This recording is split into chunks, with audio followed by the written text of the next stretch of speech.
Hi, my name is Alex Perry. I am the founder of Practically Speaking, where I help people communicate with confidence and command. And this is my 12-part series answering some of the most common questions I get about delivering presentations. Enjoy.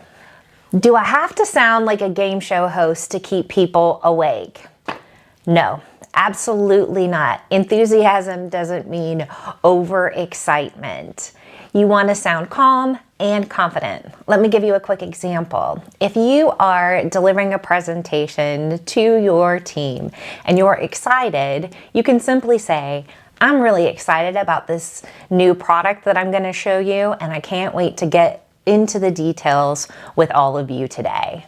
There's no need to sound like you are trying to be cheesy or salesy. Just show your natural enthusiasm with a smile and be calm. How do I stop my hands from flailing around like an air traffic controller? Oh my goodness. So a couple of different things that you can do. Keep your hands at your sides. You can place them on the podium if you're using a podium, or you can just tuck your hands behind your back. Let me give you an example of how you might do this. You might be presenting a chart with a lot of information. You want to lightly use your hands to point to the important information and then set them down when you're not using them. Overall, you can use your hand, just make sure that you're doing it intentionally. What if I know my topic is exciting, but everyone else looks like they're trying to solve calculus in their heads? Okay, you're going to want to take your topic and connect it to what's important to them. So, for example, you've got a new project management tool. You're very excited to share it with your team. It's got all the bells and whistles. However, what's most important to your team is that this new project management tool is going to save them 2 hours of work per week. That's the part that you want to share. You can always get into the bells and whistles later, but otherwise, what's the part that your audience is going to most care about? That's how you keep them engaged and excited about what you're talking about. Do I really need to tell a story, or can I just throw some facts at people and hope for the best? Listen, facts are great, but stories stick. So if you want to make your message memorable, you've got to tell a quick story. For example, if I want to highlight the importance of preparation, I'm going to tell you a story about a client that I had that tried to wing it, bumbled everywhere, messed everything up, had to apologize, and then we had to go back and work on preparation strategies so he showed up as confident and concise. That's a relatable story. Stories are sticky where facts are dry. So if you want to make something memorable, definitely tell a story. Is it okay to use technical jargon, or should I assume everyone slept through their vocabulary lessons? Okay. Assume that your audience has a mix of expertise. Use clear and simple language that everyone can understand.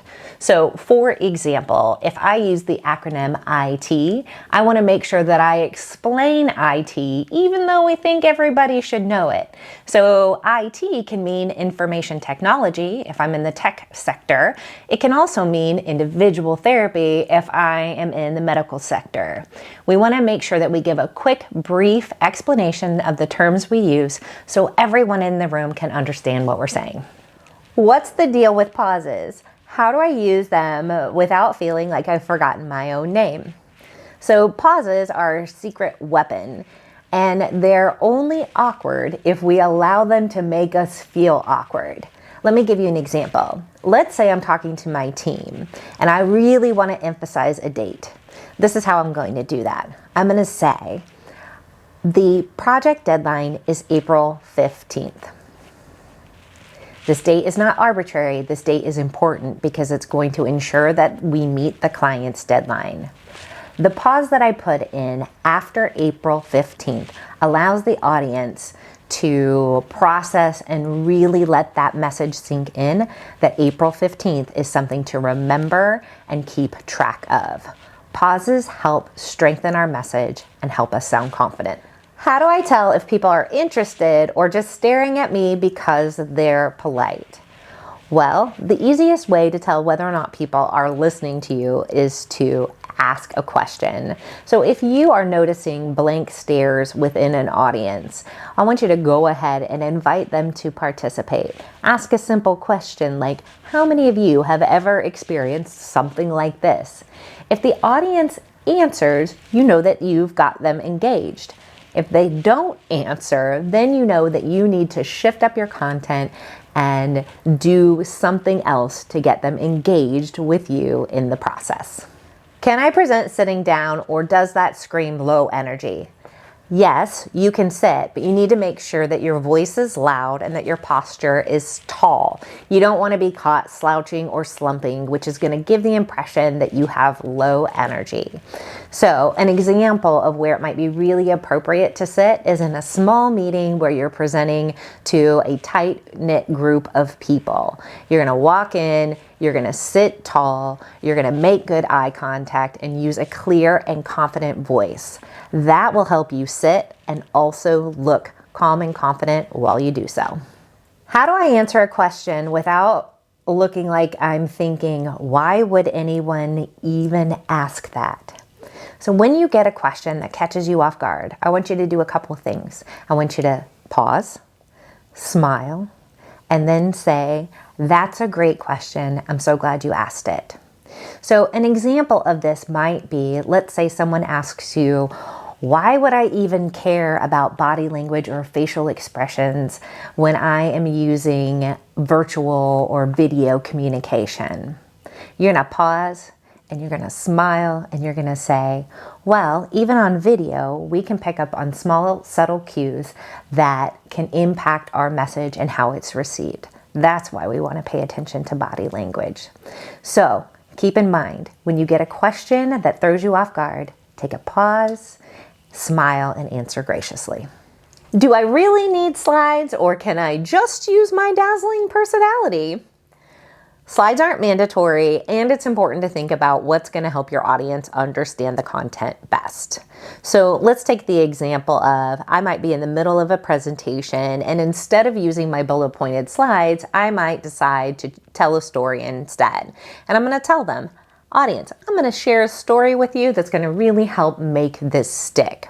Now, if you are going to use slides, a couple of things to keep in mind. Fewer slides are better, and the less words on the slides, even better. Fewer words per slide is going to make your content easier for the audience to understand. So do you need them? No. Can you use them? Yes. Decide what's best for your audience and go with that. How do I make my presentation about them when the whole thing is clearly about me? Focus on your audience needs. What problem are you solving for them? How are you going to help them? Let's look at a quick example. If I go in front of an audience and I say that I've helped hundreds and thousands of speakers become more confident when they speak, that's really kind of about me. If I say, many of the clients I've worked with have been right where you are, wanting to be more confident, calm, and composed when they speak. They want to be better storytellers. Now I've taken my message and I've made it about my audience instead of about me. So when you're thinking about how to create impact with your audience, focus on their needs, not your own.